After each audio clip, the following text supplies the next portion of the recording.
ಸ್ನೇಹಿತರೆ ನಮಸ್ಕಾರ. ನಾನು ನಿಮ್ಮ ಡಾಕ್ಟರ್ ಕಿಶೋರ್. ಎಂದಿನಂತೆ ಒಂದು ಒಳ್ಳೆಯ ಮನೆ ಮದ್ದನ್ನು ಇವತ್ತು ಕೂಡ ನಿಮ್ಗೆ ತಂದಿದ್ದೇನೆ. ಅನೇಕ ಸಂದರ್ಭದಲ್ಲಿ ಗ್ಯಾಸ್ಟ್ರೋ ಈಸೋಫೇಜಿಯಲ್ ರಿಫ್ಲೆಕ್ಸ್ ಅಂತ ಕರಿತೀವಿ. ಏನಿಂಗಂದರೆ ಇದು ಟೆಕ್ನಿಕಲ್ ವರ್ಡು, ವೈದ್ಯಕೀಯ ಭಾಷೆ ಹೌದು. ಶ್ರೀಸಾಮಾನ್ಯ ಭಾಷೆಯಲ್ಲಿ ಅಂತಾರೆ ಗೊತ್ತಾ ಸರ್, ಗಂಟ್ಲು ಹುಳಿ ಸುಡುತ್ತೆ. ಏನಿದು ಗಂಟ್ಲು ಹುಳಿ ಸುಡೋದು ಅಂದರೆ ಏನು ರೆಮಿಡಿ, ಏನು ಮಾಡ್ಕೋತೀರಾ? ತಣ್ಣೀರು ಕೊಡ್ದುಬಿಡ್ತೀನಿ ಸರ್, ಫ್ರಿಡ್ಜಿಂದ ತೆಗೆದು ಗಟ್ಟ ಒಂದು 2 ಲೀಟ್ರ್ ತಣ್ಣೀರು ಕುಡಿದ್ಬಿಡ್ತೀನಿ, ಏನೋ ಒಂದು ಚೂರು ಆರಾಮ ಅನಿಸುತ್ತೆ. ಸರಿ, ಇದು ಎ ಉತ್ತರ. ಬಿ ಅನ್ನೋ ವ್ಯಕ್ತಿನ ಕೇಳೋಣ, ಏನು ಮಾಡ್ತೀರಪ್ಪ? ಸರ್, ಫ್ರಿಡ್ಜಿಂದ ತೆಗೆದು ಪ್ಯಾಕೆಟ್ ಹಾಲು ಹಂಗೆ ಕಟ್ ಮಾಡಿ ಬೇಯಿಸಿದೆ ಹಾಗೆ ಗಟ ಅಂತ ಕುಡಿದ್ಬಿಡ್ತೀನಿ ಸರ್, ಸ್ವಲ್ಪ ಆರಾಮಾಗುತ್ತೆ. ಸರಿ. ಸಿ ಏನಪ್ಪ ಉತ್ತರ? ಸರ್, ರೆಡಿಮೇಡ್ ಡ್ರಿಂಕ್ಸ್ ಇರುತ್ತಲ್ಲ sir, orange juice, Cola, mango, ಹೀಗೆಲ್ಲ ತುಂಬ ಫ್ಲೇವರ್ಸ್ ಇಟ್ಕೊಬಿಡ್ತೀನಿ ಸರ್, ಇದನ್ನೆಲ್ಲ ಮೇಲಿಂದ ಮೇಲೆ ಕುಡಿದ್ಬಿಟ್ರೆ ಆ ಕಾಲಕ್ಕೆ ಆರಾಮ ಅನ್ಸುತ್ತೆ ಸರ್ ಅಂತ. ಬಂಧುಗಳೇ, ಇದು 3 ತಪ್ಪು. ಹಸಿವಾಗಿರೋ ಮಗುಗೆ ಅನ್ನ ಹಾಕಬೇಕೆ ಹೊರತು ಹಪ್ಪಳ ಕೊಟ್ಟರೆ ಅದು ಅಳು ನಿಲ್ಲಿಸುತ್ತೆ, ಅದು ಹಸಿವು ಹೋಗಲ್ಲ. ಸೊ ಹಾಗಾಗಿ ನಿಮ್ಮ ತಿಕ್ತ ಆಮ್ಲ ಉದ್ಗಾರ, ಗ್ಯಾಸ್ಟ್ರೋ ಈಸೋಫೇಜಿಯಲ್ ರಿಫ್ಲೆಕ್ಸ್, ಕೆಳಗಿಂದ ಹುಡಿ ಸುಡೋ ಅಭ್ಯಾಸ ಇದ್ದಾಗ ನಿಮ್ಮ ಹಿತಬುಕ್, ಮಿತಬುಕ್, ಕಾಲಬುಕ್, ಹಿರಿಯರು ಏನು ಹೇಳ್ತಾರಲ್ಲ, ಹಿತವಾಗಿ ಮಿತವಾಗಿ ಕಾಲಕ್ಕೆ ಅನುಗುಣವಾಗಿ ಊಟ ಮಾಡ್ತಕ್ಕಂಥದ್ದು ಫಸ್ಟ್ ರೆಮಿಡಿ. ಆಂಗ್ಲ ಭಾಷೆಯಲ್ಲಿ ಸರ್ವೇ ಸಾಮಾನ್ಯವಾಗಿ ನಾನು ಯಾವಾಗಲೂ ಹೇಳ್ತಿರ್ತೀನಿ, no fast and no feast. Feast ಅಂದರೆ ಏನು? ಬೆಳಿಗ್ಗೆ 8 ಗಂಟೆಗೆ ತಿಂಡಿ, ಇನ್ನು 1 ಗಂಟೆವರೆಗೂ ಸರ್ವೇ ಸಾಮಾನ್ಯವಾಗಿ ನಮಗೇನು ಬೇಡ.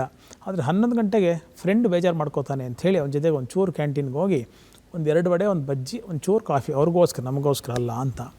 5 ಗಂಟೆಗೆ ಪಾನಿಪುರಿ, ಗೋಬಿ ಮಂಚೂರಿ, ಕಬಾಬು, ಫ್ರೆಂಚ್ ಫ್ರೈಸು, ಬರ್ಗರ್ಸು, ಇದೆಲ್ಲ ಅಂಗಡಿಲಿ ಕಣ್ಣು ಮುಂದೆ ಕಾಣಿಸ್ತಾ ಇದೆ ಅಂತ ಇರ್ತೀವಿ, ನಮಗೇನು ಬೇಕು ಅಂತಲ್ಲ.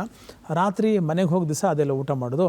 ಹಾಗಾಗಿ ಇವತ್ತು ಒಂದು ದಿವಸ ಹೊರಗಡೆ ಊಟ ಮಾಡೋಣ ಅಂಥೇಳಿ ವಾರಕ್ಕೆ 5 ದಿವಸ ಹೊರಗಡೆ ಊಟ ಮಾಡೋದು. ಶನಿವಾರ ಭಾನುವಾರ ಅಫ್ಕೋರ್ಸ್ ಇವತ್ತೆಲ್ಲ ಅಪ್ಲಿಕೇಶನ್ಸು, ಅಗ್ರಿಗೇಟರ್ಸ್ ಇರೋದ್ರಿಂದ ಫೋನಲ್ಲಿ ಬುಕ್ ಮಾಡಿದ್ರೆ ಊಟ ತಂದು ಕೊಡೋ ಪದ್ಧತಿ ಇದ್ದಾಗ ನಿಮ್ಮ ಗ್ಯಾಸ್ಟ್ರೋ ಈಸೋಫೇಜಿಯಲ್ ರಿಫ್ಲೆಕ್ಸ್ನ ರಿಪೇರಿ ಮರ್ತು ಬಿಡಿ. ಹಾಗಾದರೆ ಏನು? ಮೆಡಿಕಲ್ ಶಾಪ್ಗೆ ಹೋಗಿ ಒಂದು ಔಷಧಿ ತೊಗೊಂಡು ತಿಂದ್ಬಿಡೋದಾ? Try to kill the cause, not the effect. ಯಾವುದು ನಮಗೆ ಕಾರಣಕರ್ತೃವೋ ಅದನ್ನು ನಾವು ಕೊಲ್ಲಬೇಕು. ಸಂಸ್ಕೃತದಲ್ಲಿ ನಿಧಾನ ಪರಿವರ್ಜನಮೇವ ಚಿಕಿತ್ಸಾ ಅಂತ ತುಂಬ ಸ್ಪಷ್ಟವಾಗಿ ಹೇಳಿದ್ದಾರೆ. ಯಾವುದು ಕಾರಣನ ಹೆಕ್ ತೆಗಿಯಪ್ಪ, ಆ ಕಾರಣಕ್ಕೆ ಟ್ರೀಟ್ಮೆಂಟ್ ಕೊಡು. ಸರಿಯಾಗಿ ನೀರನ್ನು ಕುಡಿತಕ್ಕಂಥ ಪದ್ಧತಿ ಫಸ್ಟ್ ಇಂಪಾರ್ಟೆಂಟ್. ಇದೊಂದು ದೊಡ್ಡ ರೆಮಿಡಿನ ಟಿ ವಿಲಿ ಕೇಳಿಸ್ಕೊಳ್ಬೇಕಾ ಅಂತ.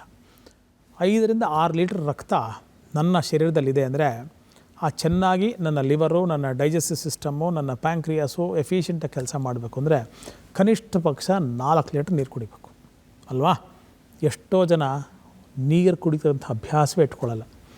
ನೀರು, ಶುದ್ಧವಾದಂಥ ನೀರು ನಿಮ್ಮ ಅರ್ಧ ಜಠರ ಜೀರ್ಣಕ್ಕೆ ಸಂಬಂಧಪಟ್ಟಂತಹ ಸಮಸ್ಯೆಗಳನ್ನು ಯಶಸ್ವಿಯಾಗಿ, ಪರಿಣಾಮಕಾರಿಯಾಗಿ, ಪ್ರಭಾವಿಯಾಗಿ ನಿಯಂತ್ರಣ ಮಾಡುತ್ತೆ, ಬರೆದಿಟ್ಕೊಳ್ಳಿ. ನೆಕ್ಸ್ಟ್, ಓಂ ಕಾಳು ಗೊತ್ತಲ್ವಾ? ಸ್ವಲ್ಪ ಓಂ ಕಾಳನ್ನು ಜೀರಿಗೆ ಮತ್ತು ಧನಿಯಾ, ಜೀರಿಗೆ ಅರ್ಧ ಚಮಚ, ಧನಿಯಾ ಅರ್ಧ ಚಮಚ, ಓಂ ಕಾಳು ಅರ್ಧ ಚಮಚ, ತುಪ್ಪ ಸೇರಿ ಒಂದು ಅರ್ಧ ಚಮಚ ತುಪ್ಪದಲ್ಲಿ ಈ 3 ಸೇರಿಸಿ ಚೆನ್ನಾಗಿ ಹುರಿತಕ್ಕಂಥದ್ದು. ಎಂಥ ಬ್ಯೂಟಿಫುಲ್ ವಾಸನೆ ಬರುತ್ತೆ, ಸುವಾಸನೆ, ಸುಗಂಧ ಅಂದರೆ ಕಳೆದು ಹೋಗ್ಬಿಡ್ತೀವಿ.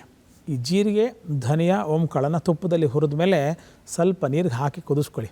ಅದೇನು ಫಿಲ್ಟ್ರ್ ಮಾಡಬೇಕಾ? ಖಂಡಿತ ಬೇಡ. ಸುಮ್ಮನೆ ಒಂದು ಗಾಜಿನ ಬಾಟ್ಲಲ್ಲಿ ಅಥವಾ ಗಾಜಿನ ಲೋಟದಲ್ಲಿ ಹಾಕಿ ನೋಡಿ, ಅದು ನೋಡೋಕ್ಕೆ ಅಷ್ಟು ಆಕರ್ಷಣೆ. ನಾವು ಟಿ ವಿ ನೋಡೋವಾಗಲೋ, ಅಡುಗೆ ಮಾಡೋವಾಗಲೋ, ಬಂಧು ಮಿತ್ರ ಜೊತೆ ಮಾತಾಡೋವಾಗಲೋ ಇದನ್ನು ಮೇಲಿಂದ ಮೇಲೆ ಸಿಪ್ ಮಾಡ್ತಾ ಬನ್ನಿ.